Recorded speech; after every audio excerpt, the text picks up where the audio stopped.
Behind the Wheel with Paul English, based on publicly available information as of July 2025. On a cold Boston morning in 2014, a silver Honda Accord pulled up to the curb. A young tech worker, lost in his phone, barely noticed the driver. A man in his 50s with a crooked grin and restless eyes. He had no idea that the man behind the wheel was Paul English, co-founder of Kayak, a company sold for nearly $2 billion just 2 years earlier. Yet here he was, driving Rideshare, asking passengers, "What's the worst part about Rideshare apps?" For Paul, this wasn't about money or a midlife crisis. It was about understanding people, something he'd been doing since childhood, where chaos and code shaped his world. Paul was born in 1963 in West Roxbury, Boston. His father worked late shifts as a machinist. His mother, brilliant but battling schizophrenia, drifted between moments of clarity and deep illness. Stability was rare, money even rarer. At 12, he found an old computer manual in the trash. Using a second-hand TRS-80, he taught himself to code.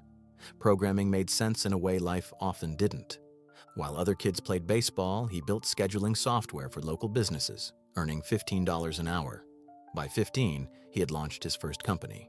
But success didn't erase the shadows at home. One winter, police found his mother wandering barefoot in the snow. At 16, Paul carried her home, realizing he couldn't fix her illness, but he could build systems that fixed other things. Boston Latin School was next, a place built for Ivy League hopefuls. Paul felt like an outsider among wealthier peers, but he had one advantage: drive.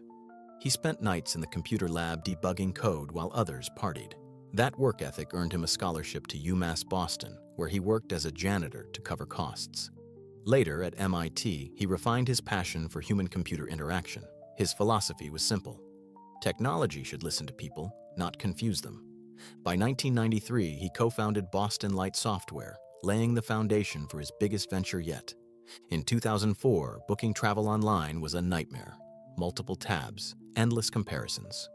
Paul saw the inefficiency and teamed up with Steve Hafner to create Kayak, a single, easy-to-use search tool for travel. As CTO, Paul obsessed over user experience, page load speeds, button placement, every click that saved someone's time. When a mother emailed, "Your app saved me 3 hours. I got to read to my kids," he printed her message and taped it to his monitor. In 2012, Priceline bought Kayak for $1.8 billion. Paul became a billionaire overnight, but success brought its own silence. He had built a company, but had he really made a difference? 2 years later, he signed up as a rideshare driver, not as an executive, but as driver number 309762. He asked every passenger 2 questions. "What do you hate about rideshare?" And "What's your story?" He heard things that stayed with him.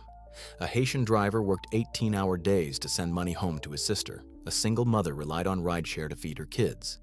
A retired factory worker, confused by the app's updates, just tried to keep up.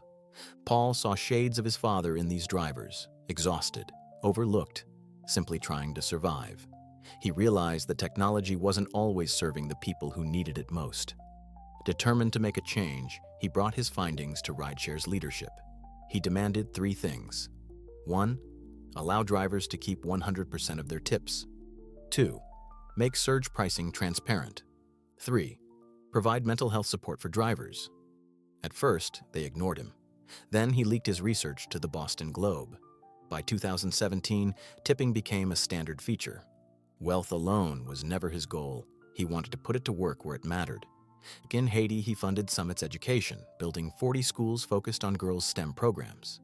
In Boston, he launched Streetlight, an app connecting homeless youth to shelters. "My mom lost her voice to mental illness," he once said. "Education gives people a chance to be heard." Now in his 60s, Paul still codes daily at Boston Venture Studio, mentoring AI startups and guiding young founders who want to build for purpose, not hype. On his desk sit 3 reminders of his journey: a TRS-80 keyboard, a rideshare driver badge, and a faded photo of his parents. "My dad taught me hard work," he reflects. "My mom taught me empathy." Kayak was just the start. You can't innovate from an ivory tower. You have to be in the trenches. His latest venture, Dietz, helps chefs share the stories behind their dishes, connecting food, memory, and meaning. For Paul English, every byte of data and every human connection still matters. His life isn't just the story of a tech billionaire. It's the story of a boy who turned his mother's chaos into code, his father's struggle into purpose, and proved that billion-dollar ideas can begin anywhere, even in the backseat of a car.